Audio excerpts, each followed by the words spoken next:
Hello, everyone. Welcome to today's webinar in the Public Health Webinar Series on Blood Disorders. This webinar is presented by the Division of Blood Disorders at the Center for Disease Control and Prevention, also known as the CDC. I'm Kimberly Haugstead, and I am the President and CEO of the Hemophilia Federation of America. I'm very pleased to be with you today and will serve as your moderator. Our topic today is women and girls with bleeding disorders, challenges in diagnosis and management. Before I introduce our guest presenter, I would like to mention a few points and helpful tips for joining this webinar. Upon joining the webinar, you will see two audio options. You can opt to listen via the speakers on your laptop or by using your phone to call in. If the phone option is chosen, the webinar toolbar will provide you with the phone and access number and the audio pin. Attendee audio will be muted during the presentation, but at the end of the presentation, there will be time for questions. To submit your written question, please do use the questions area in your toolbar. Our presenter will respond to as many questions as time permits. Today's webinar will last approximately 1 hour, and this webinar will be recorded. I will move now to introduce our presenter. It is absolutely my pleasure to now introduce today's presenter, Dr. Robert Sidonio. Dr. Robert Sidonio is from Emory University and Children's Healthcare of Atlanta. Dr. Sidonio received his medical education from the University of Alabama, Birmingham. He completed his pediatric residency at the University of Louisville and completed his fellowship at the University of Pittsburgh. Dr. Sidonio has been the Associate Director of Hemostasis and Thrombosis at ACOG Center and Blood Disorders Center of Children's Healthcare of Atlanta at Emory University. He's been there since 2014. Dr. Sidonio's clinical interests are in the management of pediatric patients with inhibitors and in patients with Willebrand Disease. His research focus is in investigating the bleeding phenotype and genotype of women with congenital bleeding disorders, and he receives research funding from the Hemophilia of Georgia, the Clinical Scientist Development Grant, and the Mentioned Research Award from the Hemostasis and Thrombosis Research Society. Dr. Sidonio, we welcome you. Let's begin. So good afternoon to everybody. Today's talk is on women and girls with bleeding disorders, challenges in diagnosis and management.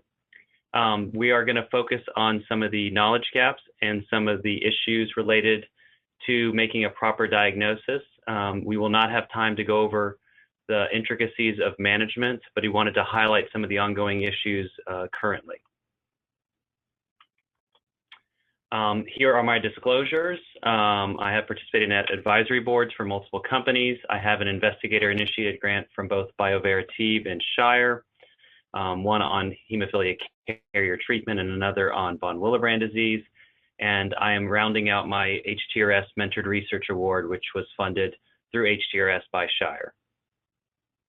So here is the brief outline. We're going to talk a little bit about bleeding disorders and specifically how women play a part in that entire discussion. We're going to talk about some of the ongoing provider and knowledge gaps. We're going to go over some guidelines and then discuss with a few cases the challenges in diagnosis and in management. So let's start off with a case. We have a 13-year-old female who has heavy periods who presents to the emergency room. She reports having dizziness and having a near syncopal episode. The emergency room resident calls the hematologist, usually it calls our fellow, and then they call me, and they ask us whether a hemostatic evaluation is warranted. This is a common call-up, I'm sure, by any of us. Hopefully people are calling us with regards to decisions about whether we should work these patients up. A little bit of her history: she started menstruation at age 11. They were irregular but fairly light, and then subsequently became heavier and heavier, which prompted an ED visit. So when we talk about causes of heavy menstrual bleeding, they differ by how old you are. As you get older, structural problems, systemic disease, things like hypothyroidism play a bigger part. But in the younger girls, in the first couple of years, the most common conditions that contribute to heavy menstrual bleeding include anovulatory bleeding and whether there's undiagnosed bleeding disorder. There are patients that are on blood thinners for other reasons, such as blood clots. We'll not talk about that today. And you can see here highlighting in the younger women where a lot of our workup occurs, and we'll talk about what the gaps are in knowledge with regards to provider discussions. So a common question I get is, how common is it will I find a bleeding disorder when I get a teenage girl or young adult that has heavy menstrual bleeding? Well, the chart here highlights it, and as you can see, there are wide ranges in here, and I think that highlights the knowledge gaps. There are very obvious different issues with regards to the design of the study, but I think if anybody that participate in this field feel like approximately 5 to 10% of teenage girls and young adults that have heavy menstrual bleeding will often end up with an underlying bleeding disorder. Platelet dysfunction is a little bit of a difficult topic, particularly as there are many platelet dysfunction disorders that don't have a name, and it's difficult for us to discern what is clinically significant or not. When we talk about anovulatory bleeding, I want to make sure that I ensure people that the most common reason for a teenage girl to have heavy menstrual bleeding is anovulatory bleeding. And what that is that a girl's, the access that goes from the pituitary to the ovaries and to the endometrium gets disrupted, and then you do not ovulate, thus not forming a corpus luteum, and then you end up with unopposed estrogen. And then the endometrium, as evidenced by the picture on the bottom left, continues in a proliferative stage. Often what happens is you get incomplete shedding of the lining, and then over the next couple of weeks, what happens is that you end up missing a couple of periods, and then the girls have an exceedingly heavy period that may go on for weeks and weeks and weeks. And this is something we classically see in the emergency room. When it comes to the official definition, the very academic definition is more than 7 days of menstrual bleeding, greater than 80 milliliters of blood per menstrual cycle. So that's very difficult to quantify, particularly with the multiple different types of absorbent pads that we have. Some clues to when you are concerned about heavy menstrual bleeding is if a teenage girl or young girl passes clots larger than a grape. If you ever have anybody in this reproductive age group has iron deficiency anemia, then most likely it's either from menstruation or from the GI tract. Also, changing a pad or tampon every hour at times is a concern, which could lead to severe iron deficiency anemia and severe anemia. When it comes to decisions about how do we assess this, this was created years ago. It's called the Pictorial Bleeding Assessment Chart. It helps us communicate better amongst ourselves, as the definition of what's heavy from one provider to the other is quite varying, and it definitely varies between patient to patient. It's important to note that these pictorial bleeding chart was created when there were only 1 or 2 types of absorbency. So it's really important that when you ask the question, when they say they change pads overnight, you want to make sure, was it a light pad or super pad, or was it an overnight pad? Because the difference in blood could be in the 100 milliliter range. For those of you that are more electronically inclined, we created an app with help from HFA that is able to electronically document and send these to your provider. And recently we updated it where it allows more specific details if that's something that you're interested in. So let's go back to the case, the 13-year-old that's in the ED.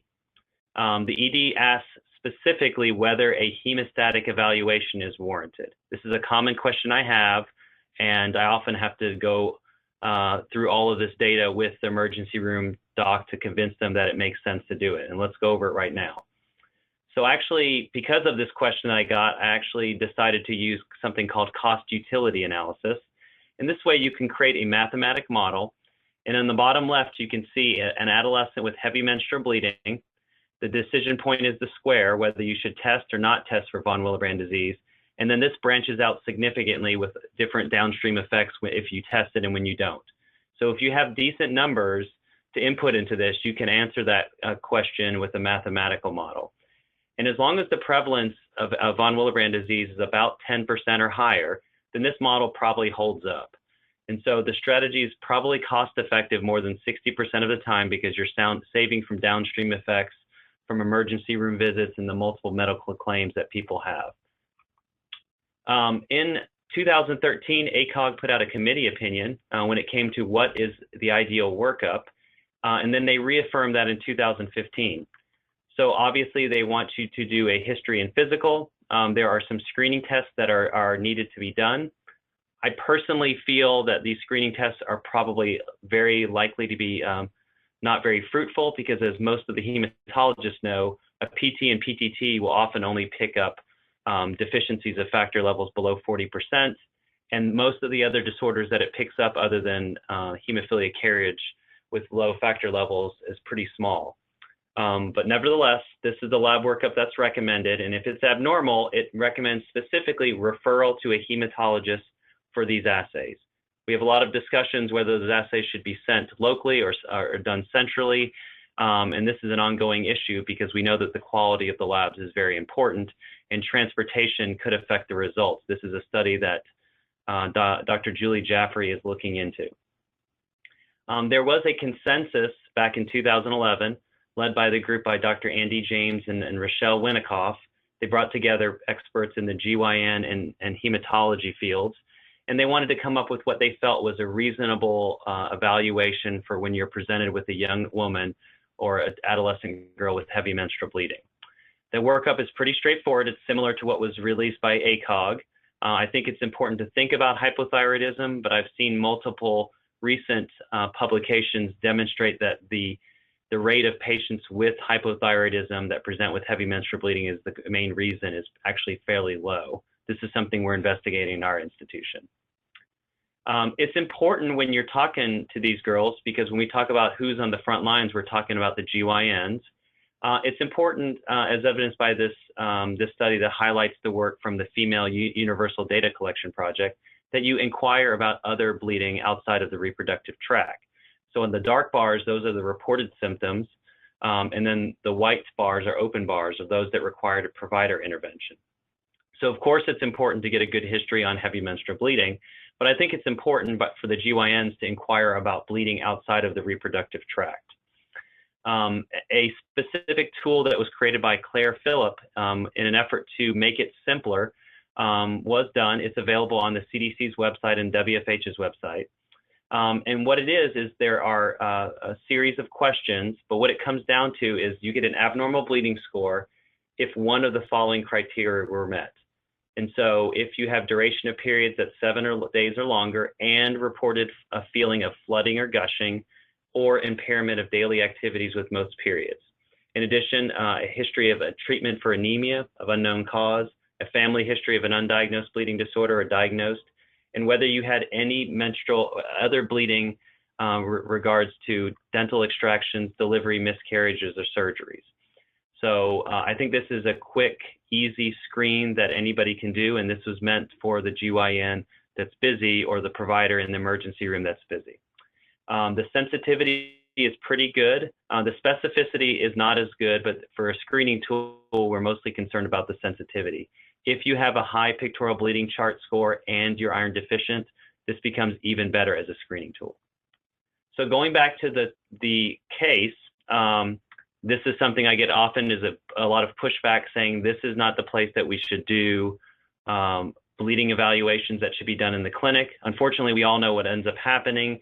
The patient doesn't end up in either the GYN or the hematology clinic, and the workup doesn't happen. And I'll demonstrate a study that we just had published that would reinforce that idea. So let's talk about the global impact before we talk about what the number of women. So based on what Mark Skinner published back in 2010, there are probably about 7 million people in the world with von Willebrand disease, probably about 450,000 with hemophilia A or B, and then almost 360,000 hemophilia carriers with and without deficiency in the world as well. And then as you go down the list, the numbers become significantly smaller. For example, factor 13 deficiency, which we have better assays for now, we're able to uncover. But you can see when you do a PT and PTT, you're picking up these incredibly rare disorders. And so likely that it should not be, that should be part of your screening workup that includes von Willebrand disease. So in the end, it ends up being about 1 person per 880 that has a bleeding disorder, and that aligns with a lot of prevalence data with regards to von Willebrand's and platelet disorders. Unfortunately, I don't have a lot of data for other connective tissue disorders such as Ehlers-Danlos. A lot of us will see those patients in our clinics because they have a similar bleeding phenotype as those that have von Willebrand disease, And unfortunately, the genetic testing is not very good for that disorder, so oftentimes we know very little about how those patients are going to bleed from patient to patient. We know that as clinics, we need to adapt. The over-HTC population, a Hemophilia Treatment Center population, grew approximately 90% in a 10-year span. And what we also saw was that there was a significant increase in the number of patients with von Willebrand disease, 148%. But what we saw was an exponential increase, the number of women, 346% over that same time period. So I think our hemophilia treatment centers and our care centers need to be better at including women as part of the comprehensive care model. I'm going to go through the next couple of slides fairly quickly, but I just wanted to illustrate where we stand. So this is the Universal Data Collection Project that is now closed since 2011. We were able to get additional data from the female UDC, which I'll highlight in a couple of slides. But as you can see, von Willebrand disease, as evidenced by the green part of the pie, comprises the largest number of patients that we see. And following that are patients with platelet disorders and those that have hemophilia, women that have hemophilia with levels less than 50%. Here is the actual numbers. 62% of those women in the Athens data set, which is now taken over for surveillance in addition to CDC community counts, have von Willebrand disease, and the number of patients with hemophilia and platelet disorders are growing exponentially. And as you can see here, the median age of diagnosis was age at 13. I don't think that's a coincidence. That's around the time of menstruation. So again, focusing on the time of menstruation. When you break down the subtypes, the overwhelming majority are type 1, and then a much smaller number are type 2 and type 3. I think once we get better genetic testing, we'll find that there are a lot more patients with type 2 and type 3, but right now we have issues with access to genetic testing. When it comes something near and dear to my heart, when it comes to hemophilia A with and without deficiencies, so these are hemophilia carriers, genetically verified or obligate. And as you can see here, 100 of those patients out of the 569 have levels that are greater than 50%, but have significant bleeding. And then there is a very large number of patients that have levels in the mild deficiency range, and then even smaller in the moderate to severe deficiency range.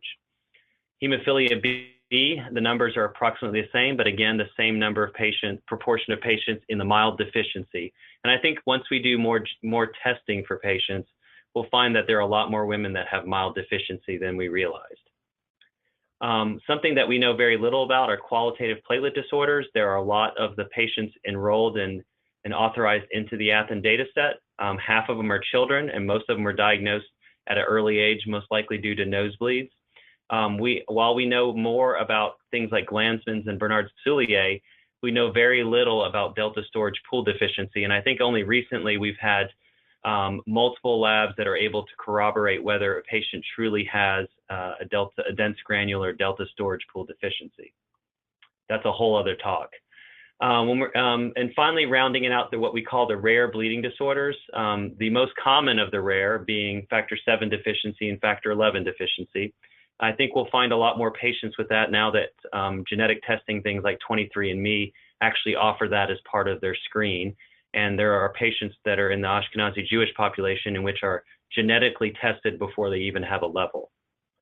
And then rounding out the numbers are the people with factor 5, 2, 1, 13, and 10 deficiencies, which make up the rest of the population. So again, going back to the case, we're talking about whether we should do a workup. I think it's important that we discuss who is making the diagnosis. So I was able to pull a 100 million patient medical claim quintiles data set. And what we found were there were approximately 30,000 patients diagnosed with von Willebrand disease.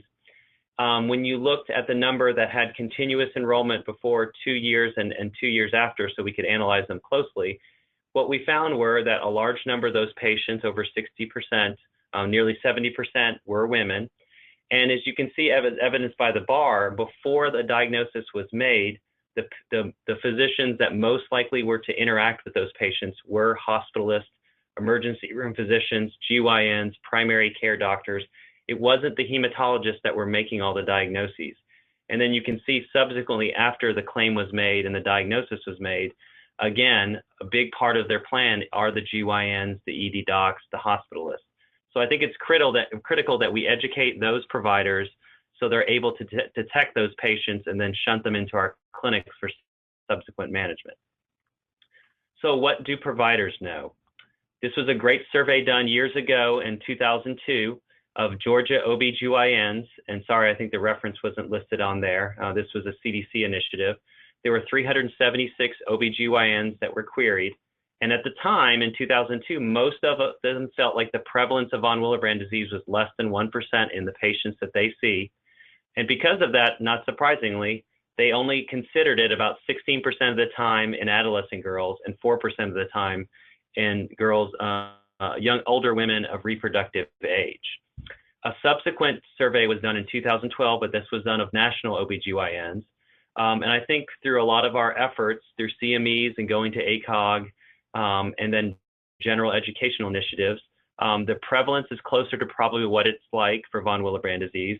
And as you can see in the numbers there, they considered it much more in those patient populations than they did in the past. So I think there is progress made, but obviously there needs to be more. Additionally, Jennifer Dietrich did a nice article and has published quite frequently on this topic. When they surveyed chief residents of OB-GYNs, they listed the number of hours that they spend on heavy menstrual bleeding evaluation. And so it's not a significant number, significantly more spent on other parts or other parts of their curriculum. The majority of those felt that it was adequate, but interesting, the majority also did not inquire about other bleeding symptoms at least 50% of the time. So I think these are bad habits that we need to improve, and I think that's where we need to target the younger generation. So what do the patients know?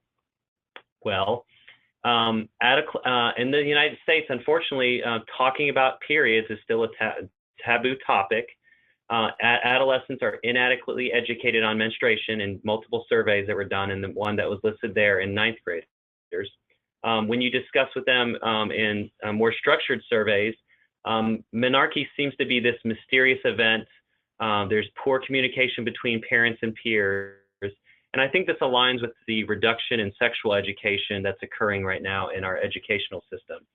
When you look at patients in an urban population, ages 12 to 21, you can see that the breakdown of those patients that had symptoms of periods, including PMS, dysmenorrhea, and irregular bleeding, only 2% of them said they got any materials or any education or discussion about menstruation and how to control it from their pediatricians.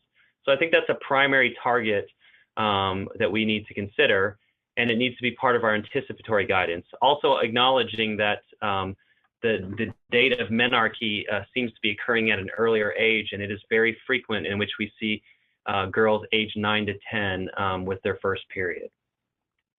And finally, when we're talking about the survey, there was a nice survey done at multiple sites in the pediatric gynecology setting.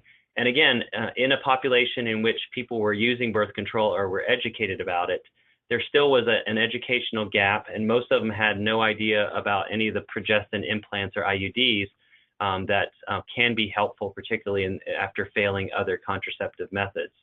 And then finally, a CDC study that was done in a large patient population, and these were web-based personal interviews of reproductive age women.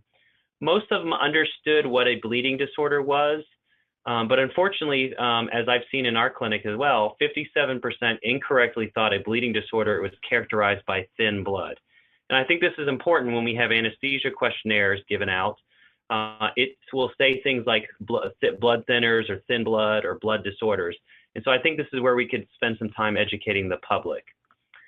Again, going back to a paper that we've recently published in Hemophilia, or will be published next month, we used a large data set of adjudicated medical claims. And the main reason I'm showing this is that the patients that were identified with von Willebrand disease was overwhelmingly women. They comprised 72% of the population and 83% of the medical claims. So if we invest money in attacking this issue, I think it'll be reflected in our medical care system. One of the issues that comes up if anybody attends a patient advocacy meeting is the ongoing issues with serial misrecognition of women with bleeding disorders. And so we looked at this to see if this was an issue with regards to medical claims for von Willebrand disease. Unfortunately, there's still about 25% that were considered misrecognized, and the way we defined it is that they visited the same specialist at least twice for the same type of bleed.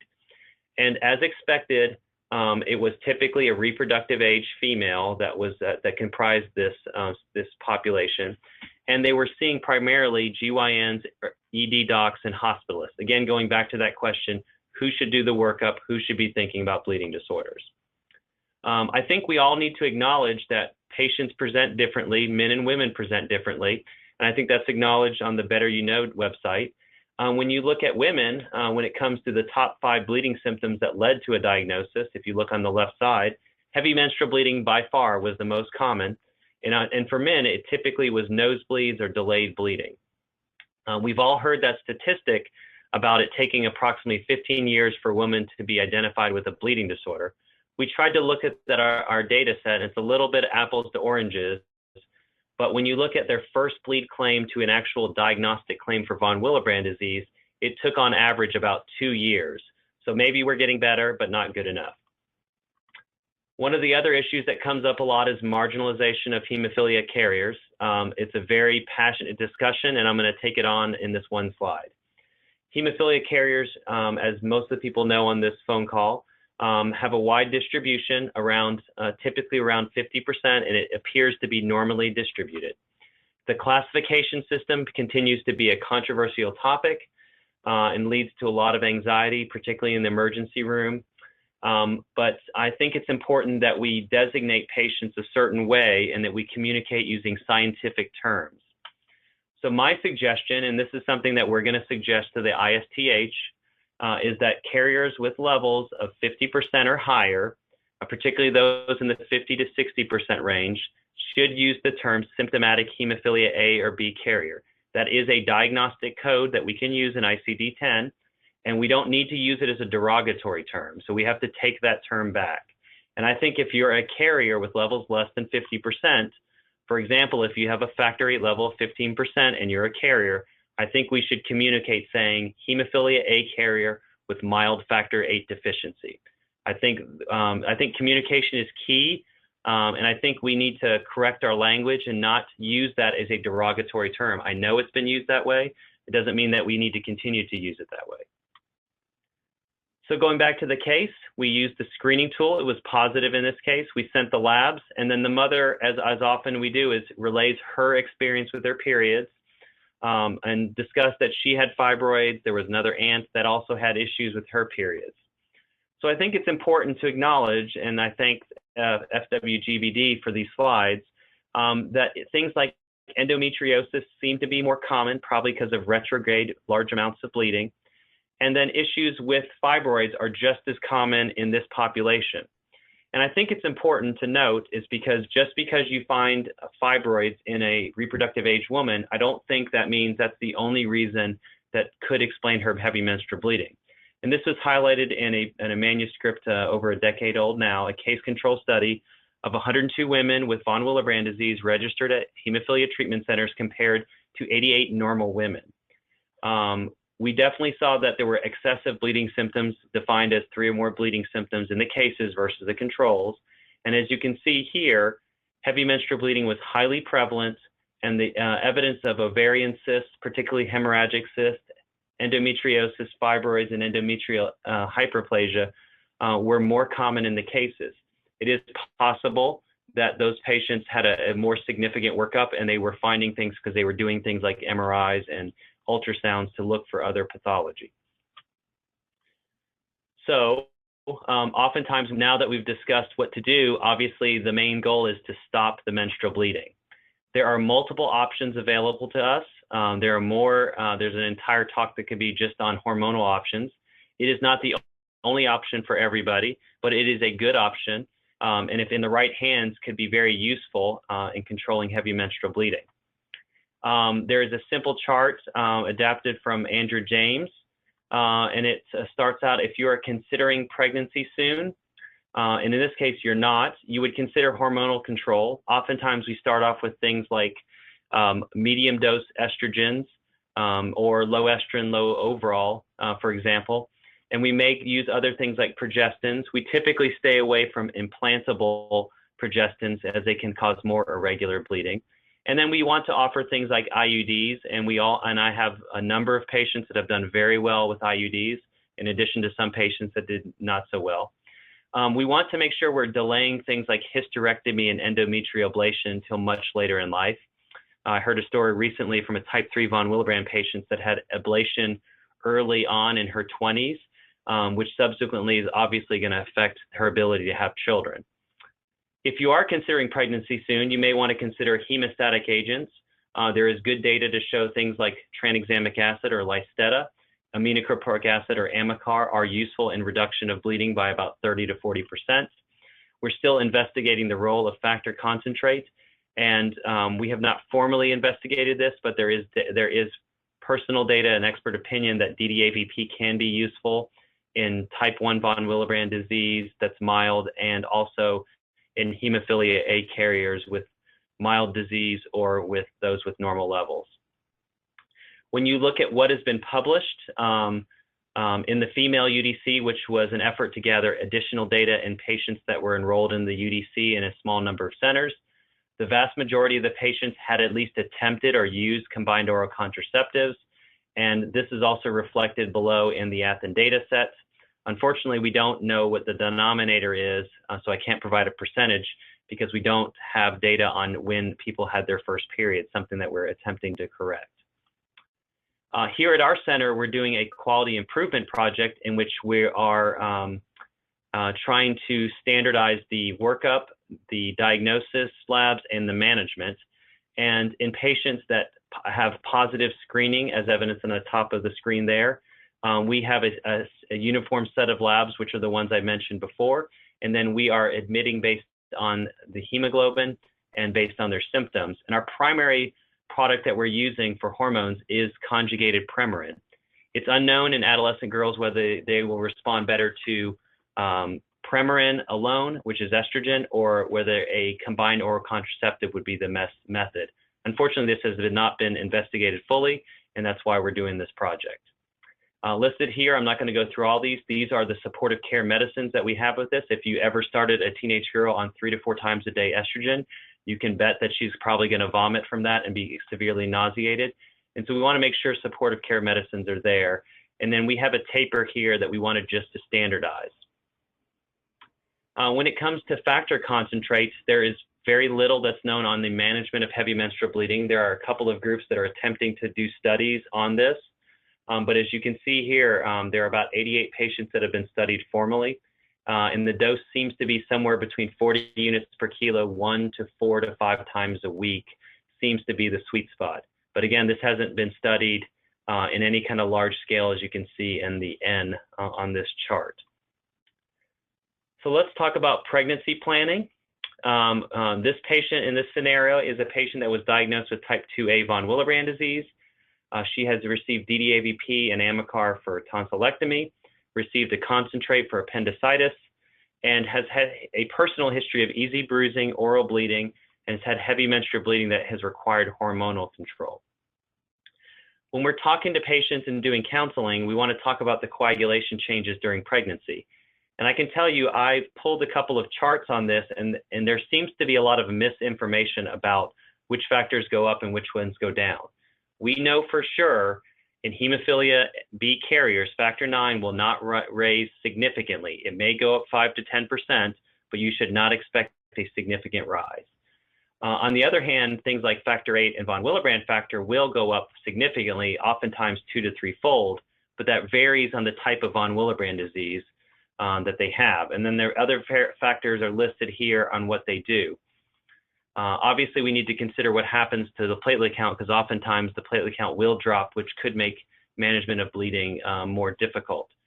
Here's a nice article that mapped out the rise in factor VIII, which is the light colored lines in the top, and then the essentially no change in the factor IX levels from the non-pregnant to the 3rd trimester. So if you have a patient that's a Hemophilia B carrier, with a mild deficiency, you can bet that her levels are probably going to be in the range in which she's going to need therapies around epidural placement or delivery.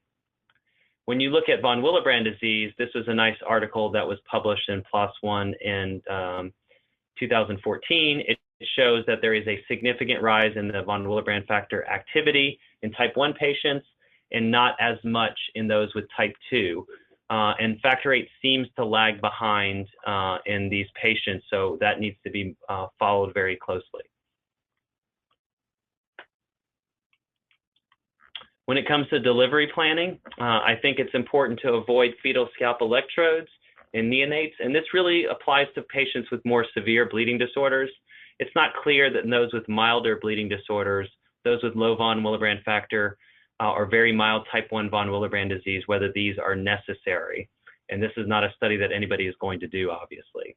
But we all know all these patients should avoid forceps and vacuum extraction, and that includes during C-section, as at times vacuum extraction may be used. There's still some reasonable data to consider C-section if the neonate is at risk for severe hemophilia. It's not clear outside of this setting. And then the decision to defer circumcision is often one that's made. And I will say for those that are hemophilia carriers, cord blood testing should be arranged. And we know in patients with severe von Willebrand disease, cord blood testing can be helpful as well. Probably less so in those that have mild von Willebrand disease. When it comes to target levels, you will find many different guidelines say slightly different things. But in general, for von Willebrand disease, the Risto and the antigen need to be at least 40 to 50% for at least 3 to 4 days for vaginal and for 5 to 7 days for C-section. And for carriers, the levels need to be about 50% as well. I think you should also take into account the patient's personal bleeding history with regards to how aggressive you want to be, obviously balancing the risk of thrombosis. One of the issues that we like to counsel families on is what are the postpartum hemorrhage rates. And unfortunately, for those of you that have very rare bleeding disorders, we just don't have data on that. It's not that I'm trying to exclude you, it just doesn't really exist. There's very conflicting data on postpartum hemorrhage. I think in the hands of a good GYN that is able to make sure to tend to issues that are related to the uterus outside of hemostasis, the hemorrhage rates are probably in the 5 to 7% rate. We demonstrated in that paper, aforementioned paper, that the rate was about 7%. And then subsequent papers, one that was done using the Pennsylvania data set showed about a 5.5%, and other studies showed 6%. So I think the Dutch paper might be an outlier, and it might be a strategy or treatment style. When it comes to carriers, the rates seem to be approximately the same. And I think it's important that we don't know what happens and when the levels return to normal, particularly in hemophilia A carriers. We know that in the next subsequent week, the von Willebrand factor levels are returning to the normal levels, but bleeding may persist up to 4 to 5 weeks. Going back to the case 2, now the patient is pregnant in her 3rd trimester. She was diagnosed with type 2A von Willebrand disease. And as most people know, those functional assays are usually unmeasurable at the time of non-pregnant status, and by the time they get to the 3rd trimester, they may go up slightly. And thankfully, but also not thankfully, the antigen also rises, making the management difficult in weighing the risk of thrombosis and hemostasis, as evidenced by my discussion with a recent type 2B patient who had to get both a concentrate and Lovenox shots at the same time to balance that out. This patient was successfully delivered vaginally without an issue. She required 4 doses of a concentrate and then heavy use of tranexamic acid for 3 days, and then was able to send it home for any heavy bleeding that occurred later. So this wouldn't be a talk about women's bleeding disorders without highlighting the role of the Hemophilia Treatment Center in these patients. I think it's really critical that we include, as Dr. Winikoff mentioned over a decade ago, that we really need to include GYN into our clinics. We have a lot of women that are coming to our clinics, and I think more women would come if we offered that service. We currently have hired one that comes to our clinic once a month. And I think it's important for implementing women's programs to educate primary providers. And I think it allows us to educate the next generation of GYNs and also stimulates them to get into this field. It also helps us utilize medical resources efficiently, provide prenatal care visits, and then also help develop pregnancy and delivery plans and to decrease the anxiety of the patients that are coming in. Also, I think for the system, it helps us coordinate surgeries and co-manage heavy menstrual bleeding. As the first women's clinic that I set up was when I was a fellow in Pittsburgh, and just to see how grateful the families were about this setup and the nurses was totally worth the effort that it needed to go into creating one of these clinics. So I don't want to throw out a bunch of different things and not talk about what are some potential solutions. So hopefully I've highlighted some of these. I know we didn't get into the nitty-gritty of treatment, but I really want to highlight some of the problems that we need to address as a community. I think we need to validate some of the work, the bleeding evaluations that we have that have been published by ACOG, by that consensus statement. I think we need to validate that in a prospective manner. We are looking at that in a quality improvement manner at our institution, and that started about a month ago, so hopefully we will have some data to share in the next 6 to 12 months. That was an incredible Herculean effort to get the ED, the hospitalist, the hospital, and the hematologist all on board to agree to a singular diagnostic algorithm and management algorithm. We need to focus on quality of life. There are various tools that are available that we can evaluate these, and I think we should consider using those as a primary outcome. I think it's very difficult to conduct studies and demonstrate that we saw a 20% reduction in heavy menstrual bleeding, while there may be a significant improvement in quality of life. So I know we need to attend to those and think about that. I think we need to define strategies that are focused on reproductive tract bleeding. So Christina Haley is highlighting a study called the Athens Dream Award, in which we're going to be able to gather even more data and hopefully further support the data that was gathered from the female UDC. I think things like webinars, national and regional meeting talks are important. I think it's important that we don't just talk to ourselves, so we don't just discuss it among ourselves.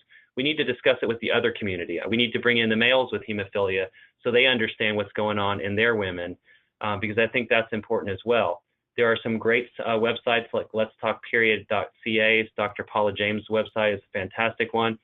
Another recently developed website is a collaboration with NHF and CDC, thebetteryouKnow.org. And then we really need to get together and improve public awareness of heavy menstrual bleeding. I was at a recent meeting in which we were discussing, and I believe Dr. Conkle had mentioned that we need to resurrect an old strategy of saying 1 week is enough. I would love to go into an airport and see a CDC initiative in which people are trying to identify those that have heavy menstrual bleeding. I know that's a large task, but I think we need to go to where the bleeding symptoms are and where the patients are most likely to be diagnosed. Because it's still disheartening to me to see about 40 or 50 girls transfused a year with heavy menstrual bleeding in our hospital at the time of presentation. With regards to provider education, I think groups like the Foundation for Women and Girls with Blood Disorders, of which I'm a part of, are doing an excellent job. We need to go to the providers. We don't just need to talk at our hematology meetings. Recently, myself and others spoke at ACOG, and there were actually 2 meetings, CME talks on von Willebrand disease, which was great. And it exposes the GYNs that are attending to that world as well. We need to go to the ED meetings, and I think we need to start attending the general pediatrician meetings because they're separate from the pediatric hematology meetings. There are a lot of people that I want to acknowledge. First of all, HFA and NHF and the CDC for together organizing this meeting. There are a lot of people that were instrumental in my career in getting me interested in that. And first and foremost was Dr. Debon, who connected me to all the right people. Dr. Lawler, who advises me here, and then a community of hematologists, including Roshni, Andy, and Peter, and Michael, and then too many names to name here. And then, of course, all the women and girls with bleeding disorders. I think when I first gave a talk at one of those meetings, I think I really got it by seeing the emotional connection. And it's further fueled me to continue to pursue this work. There are a lot of resources in which I listed here. There's actually, you can complete your ISTH bleeding assessment tool on the Let's Talk Period website, and I believe it's going to occur on the Better You Know website as well, which I think is fantastic, something that should be shared with other organizations as well. And then a big thanks to Hemophilia Federation of America for hosting today's webinar. If you have any questions, please contact Cynthia Sayers at the website listed there. And for people that thought I'd talk too fast, the webinar will be archived, and I'm happy to share these slides with anybody if they would like them, as long as they attribute them to whoever was attributed on the slide. So thank you very much for allowing me to talk today about one of my favorite topics. Well, thank you so much, Dr. Sidonio. We will now shift to the question and answer section of the webinar. Just a reminder to submit a written question for Dr. Sidonio. Please do use the questions area on your toolbar. We do have a large number of attendees on the webinar today, so we will address as many questions as time permits. If we do have more questions than we can answer in our time, we can take those offline and try and get those addressed for you as well. So Dr. Sidonio, the first question I have here is how many centers or HTCs are included in the AFN data set numbers shown for women? I might have to confirm with some other people on here, but the number is in the 140 range, I believe now. It's growing, and we're starting to include some non-HTCs through some collaborative projects, but it's somewhere in that range of 140 to 150 Hemophilia Treatment Centers, including the AFN data set. Obviously, there were a lot less when it came to the universal data collection, which ended in 2011. So yeah, so there's a growing number that are coming on board, but these are all vetted Hemophilia Treatment Centers contributing. Great, thank you. Our next question, why aren't fibroids listed as a cause of prolonged heavy bleeding? So fibroids are considered a common cause. This is something that we typically see in the older age group. So I'm a pediatric provider. I do see some young adults, and it's something to definitely consider in the older patients. And we do have some patients diagnosed. We recently saw a 14, 15-year-old that had endometriosis, but she also had von Willebrand disease.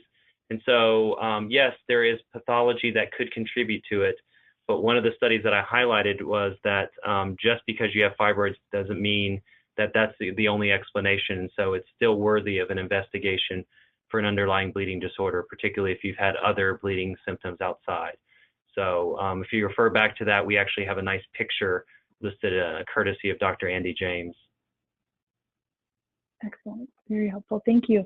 Our next question is, what is the minimum diagnostic criteria in VWD, more specifically in resource poor, especially in resource poor settings? Yeah, so that's a big challenge right now. The testing that they're probably alluding to, which consists of a panel of von Willebrand factor antigen, which is a relatively inexpensive test. The more expensive test and more difficult test to run is the ristocetin cofactor assay. So von Willebrand factor doesn't spontaneously react or aggregate with platelets, so it requires ristocetin, which is an antibiotic that is not available for use clinically, that helps mediate that aggregation. So that test is fraught with all kinds of issues and pre-analytic variables. Processing, it's really important how you process it, whether you freeze it immediately or not. But typically the panel is the ristocetin cofactor assay, or if you have access to one of the newer assays, the GP1BM assay, or and then also factor 8 as well. So it's typically a panel of 3 tests, 8 antigen and ristocetin, and it often requires repeating it. And that's something that we're investigating as well. And I think the groups in Wisconsin have shown that it's a little questionable whether we should do the workup at an acute menorrhagia presentation, because we found a number of patients that ultimately have positive diagnosis later. So in those resource poor countries, they may want to defer the testing after they've managed it once the patient is below 35 micrograms of estrogen in a steady healthcare state where they're not severely anemic, if they're attempting to save resources. Thankfully, there are people working on novel assays in Wisconsin and in Peoria, and hopefully at other sites as well, to reduce the cost of the testing. Great, thank you. Next question is coming from a parent. My daughter has type 2N von Willebrand. How do you think she and I should prepare for when she gets her first period? Yeah, so you're in a rare group of patients. I think the last time I looked, there were less than 100 total patients in the Athens data set with type 2N von Willebrand disease.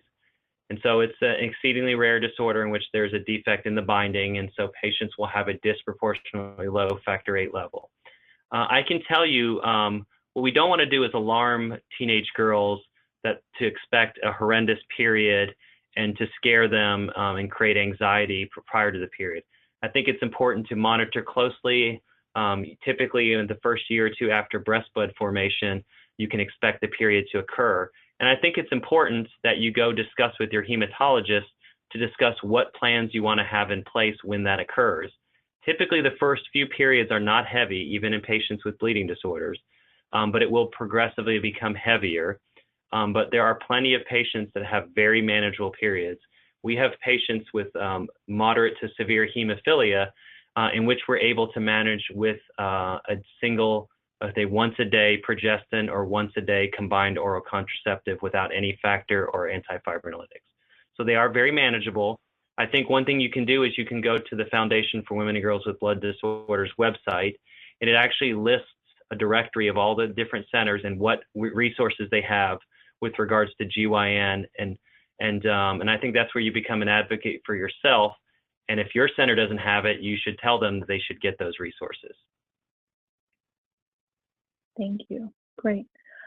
Next question. We're coming to the end of our hour, and we do have several additional questions. What is the likelihood that a woman would be diagnosed at age 53 after 4 pregnancies and deliveries, and diagnosed at 54 with hemophilia A, actually? So what I believe they're referring to is, there are 2 distinct disorders. There's acquired hemophilia, which is not a congenital disorder, which can occur much later in life. But what I think they may be referring to is the fact that hemophilia carriers in the past have sometimes minimized their bleeding symptoms because they have a close male relative who has potentially more severe bleeding symptoms. We don't know what the factor levels do as they age. It is likely that the factor VIII level goes up with age, but it's not clear. And remember, with pregnancy, the levels may have doubled or tripled, and that may provide enough protection to prevent bleeding from pregnancy. And we do have carriers, about 20 to 30%, that do not have heavy menstrual bleeding. And so that may be part of it. As you age, you tend to bruise more. And as you undergo more and more procedures, your probability of bleeding becomes higher and higher. And so they may have lucked out that you have an ability to mobilize your factor VIII and to elevate it and protect you from surgeries. But there are some patients that don't have that ability, and that's something that we're investigating. So it is theoretically possible. I've diagnosed mild hemophilia when we was a patient and when I was a fellow that was diagnosed when he had knee replacement in his 50s. He always had bleeding symptoms, but ultimately he was found out to have mild hemophilia. So I think it is possible. Thank you. Great. We'll try to sneak in 2 more questions here. The next question, many women and girls are reporting joint bleeds and subsequent joint damage. How can this be addressed effectively with the hematologist who may not understand the seriousness of females with joint bleeds? So that's a good question. So that's something that's being under investigation. When you look at the Athens data set and you looked at the number of people, the number of women specifically that reported joint bleeds, it's approximately 10%. I think it's probably much higher, as evidenced by a type 3 von Willebrand conference that I recently attended. I think it definitely happens with high frequency in type 3 von Willebrand disease and severe type 1. And I think it does occur in certain subtypes of type 2, and then rarely in patients with type 1. But remember, there are many patients that may have multiple defects that don't fit in these nice, neat categories. So I think it does occur in some frequency, and in multiple studies in hemophilia carriers, it's been reported in approximately 18%. And we've demonstrated evidence of structural damage by MRI. I think the problem is it's more subtle, and there's not a lot that we can do about it. For example, I'm not convinced that lifelong prophylaxis will prevent the progression of it. I think the presentation is going to be more subtle and less obvious than a male with severe hemophilia, which we all recognize. And I think that becomes where the challenge is. We do have better information. When I have a patient that I'm concerned that has had recurrent bleeding, short trials of factor replacement are reasonable. Additionally, doing MRIs with T2 star sequencing could be helpful in identifying because there's a standard system. And oftentimes there may be other reasons for joint issues that need to be investigated. We have those issues. Common joint problems can occur in patients as well. But we do know that things like exercise and those are not going to cause joint bleeds in normal patients. So we don't want to make sure people are not minimizing those kind of symptoms. I think this is something that we're trying to investigate in studies, and I know other pharmaceutical companies and foundations are looking into this. So if they have the equipment, it's also helpful. I think it's also helpful to document it in a bleeding law, like in sisterhood. And then it's also helpful to take pictures and consider ultrasounds as well. Even simple ultrasounds can demonstrate blood in the joint. Great, thank you. We'll do one more question. This is an interesting question. How do you feel about dispensing tranexamic acid to those girls who have known bleeding disorders that are also on OOCPs? There have been several instances, several pharmacists have actually been refusing to dispense due to the black box warning. So I think all of us as hematologists get that warning, and I completely ignore it because I think it's complete nonsense in a patient with bleeding disorder. We all have known for many years that we have used these in combination. They've been studied in trials in combination. What they're referring to is they're referring to patients that do not have a bleeding disorder. So I think there is potential concern, particularly if there's a family history. But I think it's important to get a good family history. Remember, you can inherit clotting disorders as well that are separate from bleeding disorders. But in patients with definite bleeding disorders that don't have a personal history of a blood clot, I think it's reasonable to use both those in combination, using them at the prescribed doses. So we get those warnings as well. I personally don't think there's any reason for this, and I don't know of any data in bleeding disorder patients in which it's a concern. So I freely use this strategy all the time because I think that most patients' menstrual bleeding needs a multimodal approach. It often isn't just factor. It may be factor in an IUD, or it may be birth control pills and tranexamic acid during the withdrawal periods. And I think it's important to know that you don't need to have a period every month. A lot of us will do withdrawal bleeds every 3 months to minimize the amount of blood loss that will happen. And then during those times, we actually will use antifibrinolytics to help to control the bleeding. So I think there's more finesse than you can do with those pills than people realize. Excellent. Well, thank you, Dr. Sidonio, for a very informative webinar presentation today. This was excellent. We do have a few questions that we didn't have time to address on the webinar today, but we will have an opportunity to take a look at those and respond privately. On behalf of the Division of Blood Disorders at the CDC and the Hemophilia Federation of America, we are delighted that you could join us today and present on this important topic. Thank you so much. To our audience participants today, very shortly you will receive an email asking for your feedback on today's webinar. We welcome your feedback, so please do respond with your comments. If you have additional questions about today's presentation, please contact Cynthia Sayers at CSAYERS@cdc.gov. It's on the screen as well. This webinar will be archived, and the content will soon be available at the CDC's Division of Blood Disorders website and in the HFA's resource library on our website. Thank you so much for joining us today, and have a great afternoon.